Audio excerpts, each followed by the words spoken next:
Hello everyone, I'm Sieshi Fali Agarwal and I'm here again with a new topic, that is GST DRC forms. So in this video I will tell you about the reason why the DRC forms are notified by CBC and the purpose of these forms. So for this we have to start with its background. So let's start the topic. So DRC forms को समझने के लिए पहले हमें demand के 3 sections को समझना होगा, that is section 73, section 74 and section 76. 73 says determination of tax not paid, short paid, erroneously refunded or input tax credit wrongly availed by for any reason other than fraud. And section 74 says determination of tax not paid, short paid, erroneously refunded or input tax credit wrongly availed by reason of fraud. अगर proper officer को लगता है कि tax payer ने tax को पे नहीं किया है या कम पे किया है या उसको गलती से रिफंड हो गया है या फिर उसने आईटीसी गलत क्लेम कर लिया है, तो प्रॉपर ऑफिसर टैक्स पेयर को एक शोकोज नोटिस इशू करेंगे और वो शोकोज नोटिस उनको अंडर सेक्शन 73, जहाँ पे फ्रॉड की इंटेंशन नहीं थी, within 3 years from the due date of filing of annual return issue करना होगा एंड डिमांड ऑर्डर इशू करने के 3 महीने पहले. And in case of section 74 जहाँ पे फ्रॉड की इंटेंशन थी, शोकोज नोटिस इशू करने का टाइम पीरियड है within 5 years from the due date of filing of annual return and with before 6 months from issue of demand order. And section 76 बोलता है tax collected but not paid to the government. Means जब भी कोई भी person किसी भी person से कोई भी अमाउंट कलेक्ट करेंगे रिप्रेजेंटिंग एज टैक्स, चाहे उस सप्लाई पर टैक्स एप्लीकेबल हो, जीएसटी एप्लीकेबल हो चाहे ना हो, अगर किसी इंसान ने कलेक्ट किया है तो उसको वो गवर्नमेंट को भी डिपॉजिट कराना होगा. अगर किसी पर्सन ने ऐसा किया है और डिपॉजिट नहीं करवाया गवर्नमेंट को, तो प्रॉपर ऑफिसर टैक्स पे उस पर्सन को एक शोकोज नोटिस इशू करेंगे और उसमें स्पेसिफाई करेंगे कि क्यों उन्होंने उस अमाउंट को गवर्नमेंट को अभी तक जमा नहीं करवाया और क्यों उनके ऊपर पेनल्टी ना लगाई जाए उतने ही अमाउंट की. So section 73, 74 and 76 show cause notice and demand order से रिलेटेड थे, जो पहले मैनुअली आए थे. इस सबको डिजिटलाइज करने के लिए, इलेक्ट्रॉनिक फॉर्म में लाने के लिए डीआरसी फॉर्म्स को लाया गया. तो आज हम इन 9 डीआरसी फॉर्म्स को समझेंगे. फर्स्ट है form GST DRC 01. So form GST DRC 01 एक डिजिटल समरी है शोकोज नोटिस की. जो शोकोज नोटिस पहले सेक्शन 73, 74 और 76 में मैनुअली इशू होते थे, अब वो ऑनलाइन इशू कर सकते हैं प्रॉपर ऑफिसर. इसके लिए लिमिटेशन पीरियड वही सेम है, चाहे मैनुअली हो चाहे और इलेक्ट्रॉनिकली हो. Time limit is same for show cause notice. Next है form GST DRC 02. Form GST DRC 02 एक डिजिटल समरी है अमाउंट पेबल की. जब भी show cause notice proper officer issue करेंगे तो उसके साथ डिटेल्स भी शेयर करेंगे जिसमें लिखा होगा कि कितना अमाउंट उनको पे करना है और वो amount GST, interest and penalty सबको इंक्लूड करके वो शो करेंगे. So GST DRC form GST DRC 02 एक इलेक्ट्रॉनिक समरी है अमाउंट पेबल की. नेक्स्ट है फॉर्म जीएसटी डीआरसी 01A.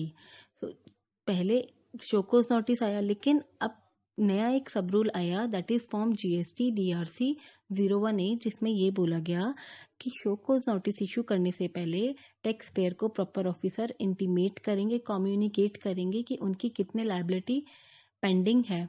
और वो जो शोकोज नोटिस से पहले जो इंटीमेशन जाएगा वो पार्ट ए में जाएगा फॉर्म जीएसटी डीआरसी 01A की.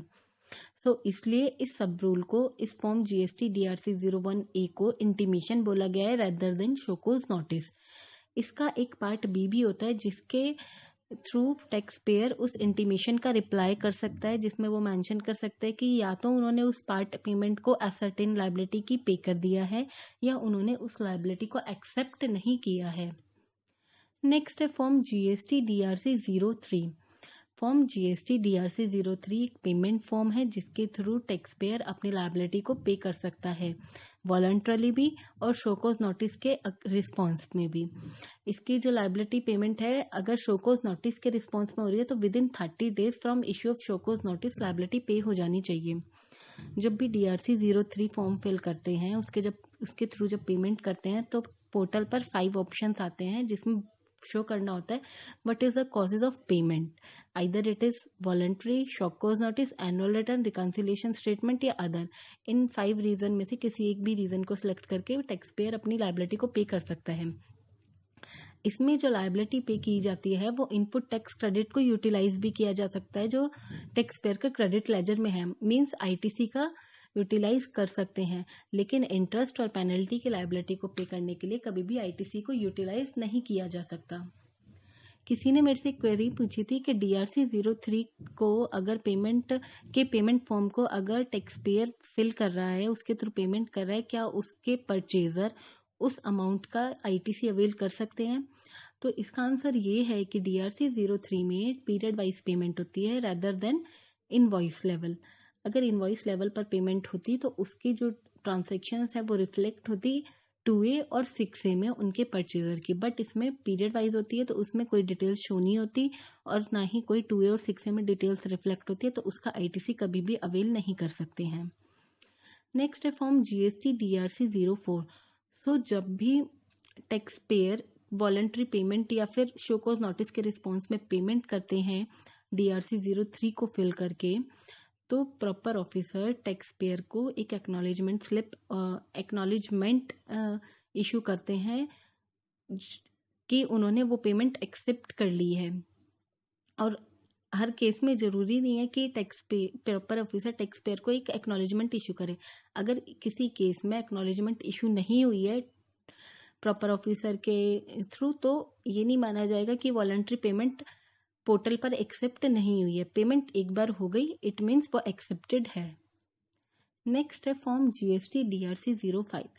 सो जो भी प्रोसीडिंग्स होती है, जैसे पहले DRC 01A में इंटीमेशन गया, फिर DRC 01 में शोकोज नोटिस गया, DRC 02 में उसकी डिटेल्स गई, DRC 03 में पेमेंट हुई, DRC 04 में एक्नॉलेजमेंट गई, तो ये जब सारी प्रोसीडिंग का क्लोजर हो रहा होता है तो उसका जो इंटीमेशन होता है प्रॉपर ऑफिसर टैक्स पेयर को इस फॉर्म के थ्रू देते हैं, that is form GST DRC 05।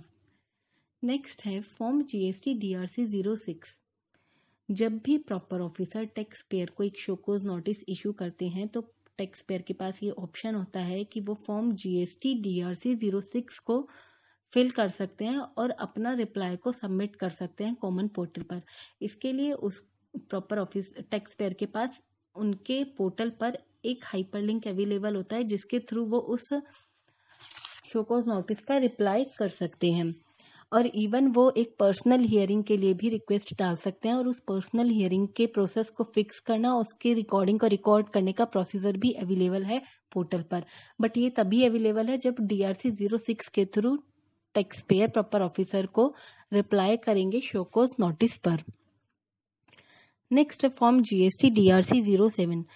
तो जो डिमांड ऑर्डर सेक्शन 73, 74 और 76 में प्रॉपर ऑफिसर टैक्स पेयर को इशू करते हैं, पहले मैनुअली होता था, उसको डिजिटलाइज करने के लिए फॉर्म GST DRC 07 आया है, जिसको यूज करके प्रॉपर ऑफिसर टैक्स पेयर को डिमांड ऑर्डर इशू कर सकते हैं। नेक्स्ट है form GST DRC 08। Form GST DRC 08 एक रेक्टिफिकेशन ऑर्डर है, इसको यूज करके रेक्टिफिकेशन ऑर्डर पास किया जा सकता है। जब भी कोई प्रॉपर ऑफिसर अपने ऑर्डर को विड्रॉ करना चाहते हैं या फिर रेक्टिफाई करना चाहते हैं तो वो इस DRC फॉर्म को यूज करके ऑनलाइन अपने फॉर्म को, अपने ऑर्डर को मॉडिफाई, रेक्टिफाई कर सकते हैं। So this is all about GST DRC forms. I hope you will get some valuable information from this video, and if you have any query and suggestion you can mention it in the comment box, and for more such videos please like, share and subscribe my channel. Thank you.